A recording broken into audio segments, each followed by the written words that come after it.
these exceptionally large global symmetry groups attached to these theories. So, four-dimensional maximal supergravity, for example, obtained by toroidal compactification of 11-dimensional supergravity, is a theory which has a global symmetry group, which is the exceptional group E7. And while part of this E7 is nicely understandable in terms of the geometry of the torus, to a large extent E7 is kind of a mystery here in supergravity terms. Now, when you do this toroidal compactification from 11 dimensions, E7 doesn't just come out like that. You have to sort of reorganize your fields, dualize certain degrees of freedom to other rank P forms and so on. And only then, after you do all this work, E7 shows up as a global symmetry. Similar story in 5 dimensions, where maximal supergravity has a global E6.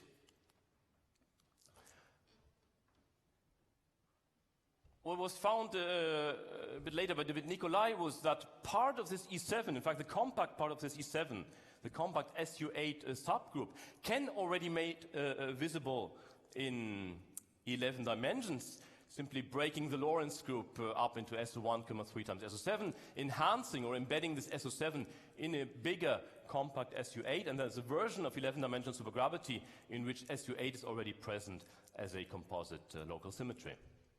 And so some of the underlying theme of all this story is to which extent are these global symmetry groups already, to which extent do they have some impact already before we apply a toroidal compactification to the theories? To which extent can we make use of these structures even in the context of the full, say, type 2B or 11-dimensional theory?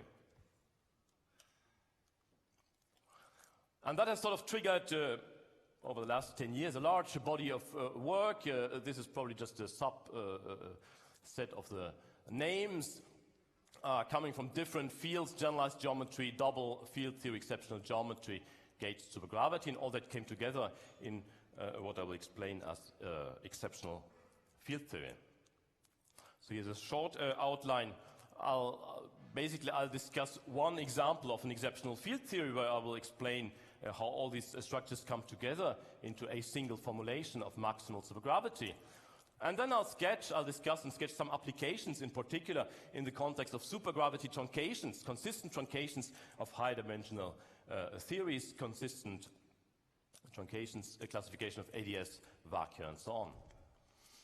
These are my collaborators on the subject, so most of the work is done with Olaf Holm, then Arno Baguet, Hardy and Mardi Goldasga, Hermann Nicolai, Gianluca Inverso, Emmanuel Malek, Marc Magro, Edvard Musayev, Mario Trejante, Guillaume Bossard, Martin Cederwall, Franz Ciceri, Axel Kleinschmidt, Jakob Palmquist, Dan Butcher, and Agin Seskin, and many are here. Okay, so one example of an exceptional field theory. Let's pick the group, the exceptional group E6, which is a duality group of 5-dimensional maximal supergravity.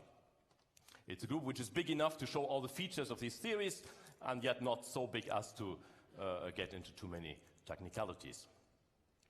So just to set up the notation, this is the Lagrangian of 5-dimensional maximal supergravity in the form which Kremer wrote down in 1980, in a form which exhibits global E6 symmetry after you have regrouped, redualized all the fields you obtain from dimensional reduction. So what are the ingredients? Well, it's Einstein-Hilbert with a 5-dimensional metric. It's a 5-dimensional field theory. Scalar fields describe a coset model E6 over USP8. So they come with this kinetic term of a coset space sigma model, described by 27 times 27 scalar matrix. There are 27 vector fields, again 27 vector fields once you have dualized all the forms to the right degree. 27 is the fundamental representation of E6, so E6 acts as a global rotation on all these fields. 27 vector fields we could alternatively dualize into 27 two forms, and that will play a role later. So if we just have the various terms, that is the scalar sigma model. This is a Young-Mills term, 27 vector fields, and they get contracted with a scalar-dependent matrix, as is usual in supergravity. And you have a topological term where in 3 dimensions there's an f which h term coming with the totally symmetric constant tensor which the group E6 admits. So in some sense, once you have identified the right objects to formulate the theory, the resulting Lagrangian is extremely simple and only consists of 4 terms, and E6 is like a manifest global symmetry of this action. The question is, to which extent does something of this E6 structure survive before we do the actual toroidal compactification? So the idea of exceptional field theory is the following. Do exactly that same Kaluza-Klein reorganization of fields. Break apart your 11-dimensional fields into the various sub-blocks. Dualize fields in 5 dimensions, 2 forms into vectors, 3 forms into scalars, and so on. But at no point give up the internal coordinate dependence. So we are still speaking about a fully 11-dimensional theory. Okay? Still, we try to extract, to define the same type of objects which we would define if we were to do atoroidal compactification. Okay? So we do the same Kaluza-Klein reorganization, but we keep the dependence, in all steps, we keep the dependence on internal coordinates. And that, of course, induces on the new theory an infinite dimensional gauge structure related to, in particular, diffeomorphisms on that internal space. So here, this is the new Lagrangian. For comparison, that was 5-dimensional supergravity. This is what I would call the Lagrangian of exceptional field theory. You see it has exactly the same terms, exactly the same structure, basically just objects turned curly, derivatives turned covariant. So there's a non-Euclidean gauge structure. All this is now in terms of objects which live not only on 5-dimensional space, they live on the full 11-dimensional space. Yet this metric is just a 5-dimensional metric, 5x5 block of the 11-dimensional metric. Okay? So that's nothing very surprising. That's just another view of another way of thinking about Kaluza, or it's like the standard way of thinking about Kaluza-Klein theory. Imagine you do Kaluza-Klein theory of a high-dimensional theory, but you decide to keep all the Kaluza-Klein towers. So you don't basically do any reduction, you don't commit to only particular Kaluza-Klein modules, you keep the full series of Kaluza-Klein towers. The resulting low-dimensional theory then will have an infinite dimensional gauge structure on all these Kaluza-Klein towers, and that infinite dimensional gauge structure is nothing but the structure of the internal diffeomorphisms on that 5-dimensional space or 6-dimensional space around which we have compactified. Okay? Things here are a little richer than if you would just think about gravity and doing Kaluza-Klein, because first of all, as I mentioned, we have to dualize certain fields to other form degree in order to define our E6 objects. Now, dualizing a 2-form in a vector is something very simple in a free theory. However, here we have a non-abelian gauge structure, so we will have to dualize objects charged under some non-abelian gauge symmetry into dual p-forms and so on. That will add to the richness of the structure, but everything will turn out to be consistent. And second, of course, this is supergravity, so it's not only about diffeomorphisms, we also have the tensor gauge transformation, and all that will combine into some big internal structure, which we'll see now. So that is like at the heart of all these theories. The non-abelian gauge structure, which this Lagrangian sees, is governed by these, what goes under the name of generalized diffeomorphisms, introduced by these people. Generalized diffeomorphisms in which a single gauge parameter, which now takes values, say, in the fundamental of E6, combines internal diffeomorphisms, internal 3-form gauge transformations, and internal 6-form gauge transformations. If you do the counting, that adds up to 27. And the way it acts, say, on vectors, which also live in this 27-dimensional representations, so the vectors themselves, they're made up from the various components of the 11-dimensional fields. Action on such a vector is given by this action, which reminds the action of a standard diffeomorphism, were it not for these brackets which denote a projection of that matrix onto the adjoint representation of E6. Okay? And so the effect of that projection, which is basically at the heart of all that construction, the effect of this projection is in fact that this is an action, a diffeomorphism action, which is by construction E6 covariant in the following sense. If we act with this diffeomorphism, say for example on this E6 valued matrix of the scalar sigma model, the group property of this matrix will not be touched. It will remain an E6 valued matrix, which is something a normal diffeomorphism, of course, would not achieve. Likewise, if I act with this prescription, say on the constant tensor of E6, the action is 0, precisely because of my projector here. Okay? Again, of course, standard GR wouldn't admit for constant invariant tensors. Okay? So that is the basic structure. Everything here is covariantized with respect to this gauge symmetry. Okay. There is a derivative operator here, which in fact takes care of the internal derivatives. Now my internal space is just a 6-dimensional space. So this derivative operator tells me how my 6 dimensions are in fact embedded. The formal way of describing that is by what goes under the name of a section constraint. This is an operator satisfying this quadratic condition in the following sense. It vanishes as like a wave operator on a single object, but it also vanishes acting on products. If you wish, that is just a covariant way of expressing the fact that in fact this is a formal operator and only 6 of my directions here are really physical.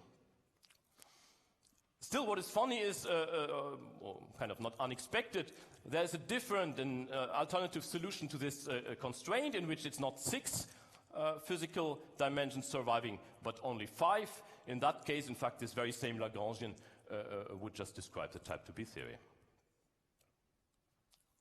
Okay, and the last property of this gauge structure, written like that, this algebra of generalized diffeomorphisms is a very nice mathematical structure. Turns out it's a non-associative gauge algebra, which looks kind of counterintuitive because it's realized here as a symmetry of my Lagrangian. It's supposed to be realized as a symmetry. The answer is it's a non-associative gauge algebra, but the Jacobiator of that algebra actually corresponds to a trivial gauge parameter, so which has no effect on the physical fields. So there's no contradiction with the fact of being asymmetry algebra. However, the fact that it's a non-associative gauge algebra implies that a standard definition of Young-Mills field strength, remember we still have to put non-abelian Young-Mills field strength associated with this gauge structure. A naive definition of a Young-Mills field strength based simply on that algebra here would not be a covariant object simply because it's a non-associative algebra. So if I just put this standard Young-Mills construction with what would be a commutator of 2 such transformations, which would correspond to some exceptional versions, say, of the Courant bracket of generalized geometry, that object would not be itself covariant under such transformations. It has to be corrected by kind of a Strickelberg type coupling to 2 form fields of this 5-dimensional theory. Okay, 2 form fields will come under derivative with respect to the internal space. Okay, turns out in order to achieve that, you need precisely 27 2 forms to couple to this theory, which matches nicely with the field content you have in 5-dimensional supergravity. So we have these 22 forms, which used to be duals to the vectors. We can precisely introduce them here to turn our field strength into fully covariant tensors under this structure. Okay, so that's the object which will show up in the Young-Mills term here.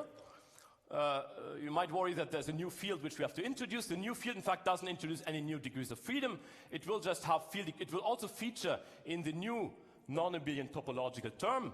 In the following, the topological term now takes the following form. It's d of L is an F cube, and then H wedge dH, where H would be the field strength of these 2 form fields. Such that field equation of the 2 forms precisely gives us the duality relation relating 2 forms to vector fields. And they will not bring in any additional degrees of freedom, and we're still with 128 bosonic degrees of freedom of 11-dimensional supergravity. Okay, so basically now we have introduced all the objects, Young-Mills, scalar term, a topological term, now a non-abelian topological term of this type. Remains this last term, which often is referred to as a potential because it doesn't carry any derivatives in that external 5-dimensional space. It only goes by internal derivatives. And in particular reductions, this is the term which will give rise to the scalar potential of gauged supergravity. So that's a term which itself is invariant under generalized diffeomorphisms. That's not at all manifest. It's written here in a very brutal, brute form. It's like spelling out the Ricci scalar in terms of derivatives of the metric. However, there's a much more elegant story behind where this can also be defined in terms of covariant commutators of covariant derivatives as a true component of a properly modified Ricci tensor. Very well.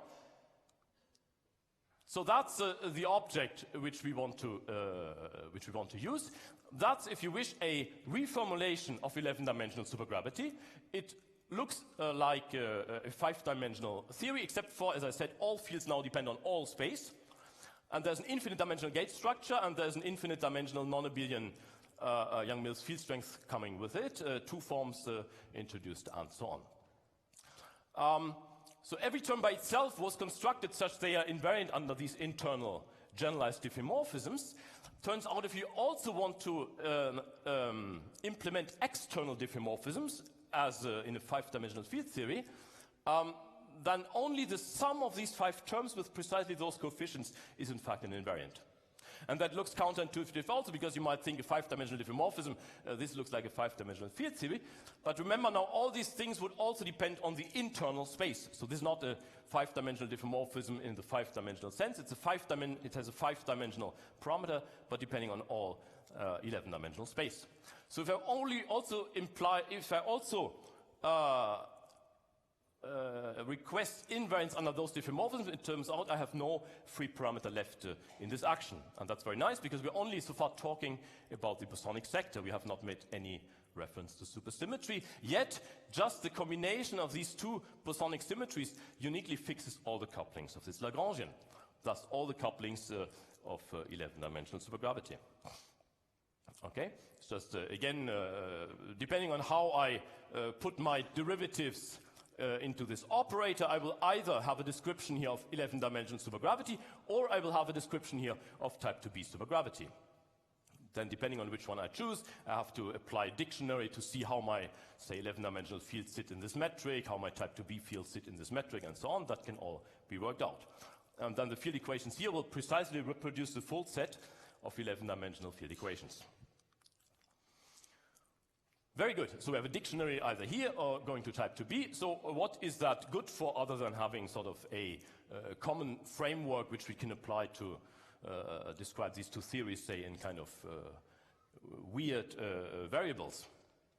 One of the main applications which has been extremely useful, especially over the last years, is that of consistent truncations. So let me say a few words on that. I choose a prime example, ADS 5 times S5, consistent truncations as a consistent truncation of a type 2b supergravity. So as you know, linearized fluctuations around this background, of course, organized in Kaluza-Klein towers of the associated supergroup. Something very particular, though, happens for the lowest Kaluza-Klein multiplet, because that precisely has the field content of 5-dimensional maximum supergravity. And so these couplings of this multiplet are known beyond the linearized level. In fact, the full nonlinear coupling of this lowest Kaluza-Klein multiplet is known as a 5-dimensional field theory, and this 5-dimensional field theory is 5-dimensional maximal gauged supergravity in the form written out by United, Romans, and Warner. Now, the explicit uplift embedding formulas are extremely complicated. Non-linear, they use killing vectors, sphere harmonics, and they have only been worked out a few years ago, actually based on all this new technology. Turns out this embedding problem is an extremely hard problem, yet it's very interesting because that is a very efficient tool to construct type 2b solutions. This embedding means any solution you find down here in 5 dimensions will lift up to a full solution up in 10 dimensions. It means in the context of holography, we can trust the calculations we do down here as calculations we should have done in full type 2b supergravity. Say RG flows we discover down here will in fact lift up to consistent solutions of type 2b supergravity and so on. All that because of the consistency of the truncation. Now those used to be very scarce, only a few examples. S7 in 87, S4 in 99, S5 basically in 2015, so there was a large frequency was very low in maximal supergravity. Now over the last years we have a huge variety of these consistent truncations due to this framework. Why is that? Because what is a very complicated geometric problem here, finding a consistent nonlinear embedding of this theory up in 10 dimensions, in terms of these new variables, turns out to be extremely simple. It's a generalized Church-Schwarz reduction in terms of these new objects, which basically means like a separation of variables in the 5-dimensional supergravity fields and the objects which govern the internal coordinate dependence, which are these twist matrices, which I denote by U. So that is a whole story which has emerged in this framework on which many people have contributed. What is a complicated reduction here looks very simple in terms of those variables. And that helps a lot to work out the exact reduction formulas. So now everything translates into a few consistency conditions you have to pose on this twist matrix which governs the internal coordinate dependence. And basically that's a system which generalizes the system, the consistency condition of standard Church-Schwarz reductions in this exceptional context. Basically tells you that this particular combination of U matrices must reproduce the constant the structure constant of that 5-dimensional supergravity, which are no longer the structure constants of a Lie algebra, so the classification problem here is much more subtle than it was for Shirk and Schwarz, where basically you were reducing on group manifolds. Okay, here just as a sketch, for example, those are the formulas you would obtain. This is very simple. Now if you want to translate it back to type 2b, we have to go back to the dictionary. The dictionary is complicated, it's long, it does redefinitions of field and so on. Those are the type of formulas you obtain. So this is the full nonlinear embedding of what is the 5-dimensional fields into what are the various components, say, of the type 2b forms. Okay? And you can show that any 5-dimensional data which satisfy the 5-dimensional field equations correspond to a solution of type 2b. Very nice, so we can translate all that now in studying such twist matrices rather than studying 11-dimensional supergravity directly. Turns out there are easy constructions of that twist matrices leading to different 5-dimensional theories. Gauge group SO6, SOPQ, CSO-PQR. Since we have a dictionary to type 2b, these would all correspond to different consistent truncations of type 2b around backgrounds, which are like these hyperboloids, warped hyperboloids, old work by Hull and Warner, which typically are not even type 2b solutions. So why would that be interesting? Well, still we have a full consistent truncation around that, which means that here in 5 dimensions, if we now excite the scalar fields to run off to some stable points, that might yet produce a type 2b solution. And just give you one example. This is in a 4-dimensional context. This is consistent truncation on product of spheres. That's something we hadn't heard of until all this came about. So also products of spheres can appear as consistent truncations to low dimensions. This is the consistent truncation around ADS 4 times S5. It gives rise to a supergravity theory in 4 dimensions, which has a potential. The origin is an unstable point, but you can run into the stable point of the potential. It will not preserve the SO6 gauge group, just a subset, but it corresponds actually to an n equals 4 ADS4 vacuum, which by the whole dictionary machinery we have, we can now uplift to 10 dimensions. Okay, that's a solution which also had, which was known in the context of ADS15. Now we have a full supersymmetric consistent truncation around. So I just sketch, that's what has been done. This can be done for all the exceptional groups, basically. Infinite dimensional exceptional groups in superspace, this can be embedded. Massive type 2a can be embedded. Emanuel Malek has worked out a very nice formalism to embed lower supersymmetry consistent truncations. Turns out it's a nice framework to classify brane solutions. Chris has spoken in the Gong session about orbifolds. Loop calculations have been done in this framework to get manifestly covariant amplitudes. Underlying mathematical structure go back to these L-infinity algebras, which also have already mentioned. So here's my final slide. It's a very powerful tool. This reformulation of supergravity is a very powerful tool to understand consistent truncations, analyze vacua of high-dimensional supergravity. main challenges, probably here's a list. Higher order contractions would be extremely interesting to include in a similar framework, unifying picture in this. The main question, I think, is this just a new set of variables which we can define in supergravity? Or, since they are so useful in particular problems, is that a hint of something more fundamental which we're still about to discover in this series? So, thank you very much.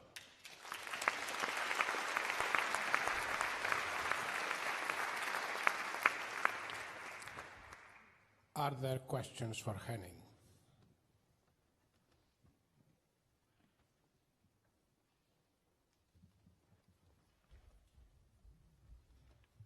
When you make your general Kaluza-Klein expansion keeping all the modes, do you keep all the modes of the 5 or 4-dimensional metric, or only the massless mode there? Everything. Everything. I keep all the modes. I didn't see where it was in your notation. You have an infinite tower of massive spin 2 fields? Yes. It sits, actually, it's kind of hidden. It sits simply in the fact that, let's take that as the, it sits simply in the fact that this G mu nu, it's a 5-dimensional metric, but it also depends on still the full, on the full internal space. Okay, so if I would expand this into, say, sphere harmonics on the internal space, then inside of this G mu nu sit all the massive spin 2 fields. So where's the 5-dimensional kinetic energy for the massive spin 2 fields? It sits in, well, this is the Riemann, this is a Ricci scalar for that 5-dimensional metric. Okay?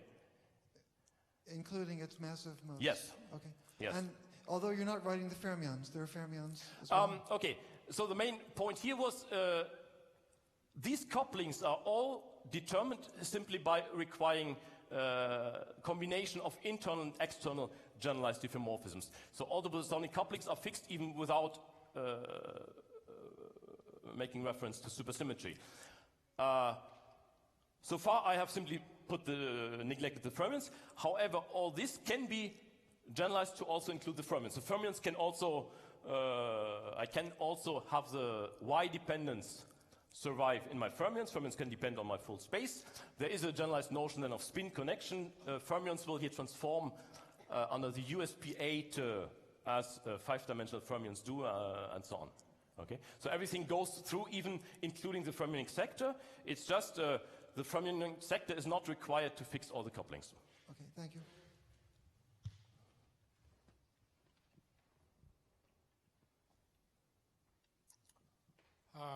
I will profit from asking a question. Can you use the same technique to learn about the 6-dimensional quantum field theories from their 4-dimensional compactification? Well,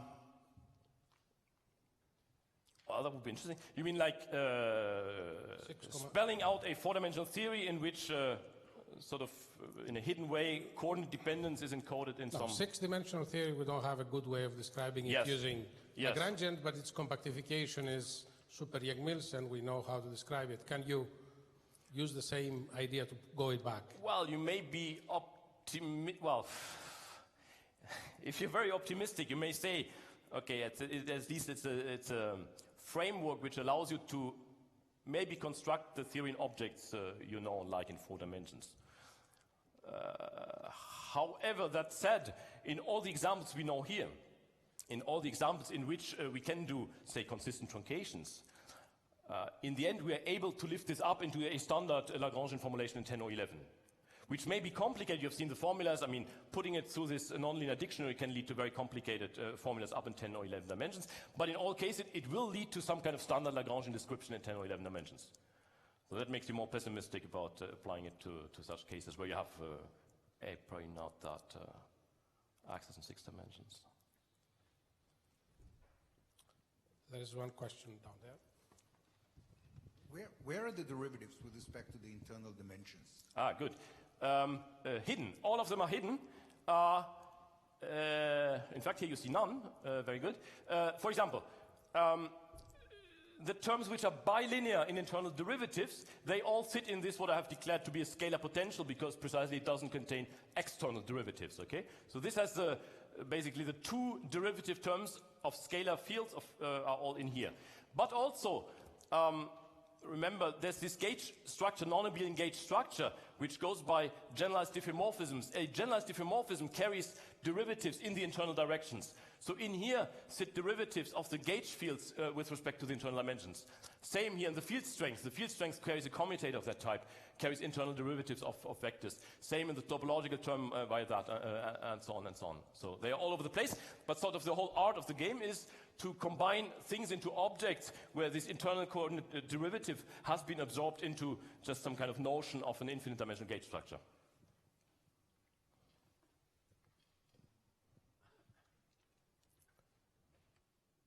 Are there further questions? Before we thank Henning again, I would like to remind you that you shouldn't leave now because they will take the picture. And now I would like to ask you to thank Henning Samtleben again.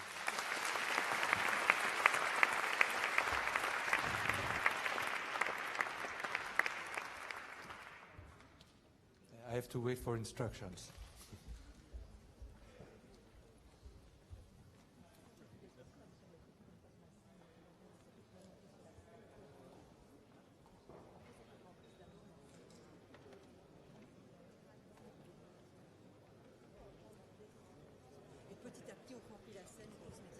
Okay, so the people will go on stage. Please don't come with your bag. Leave your bag on your seat. And I think just come. First come, first served.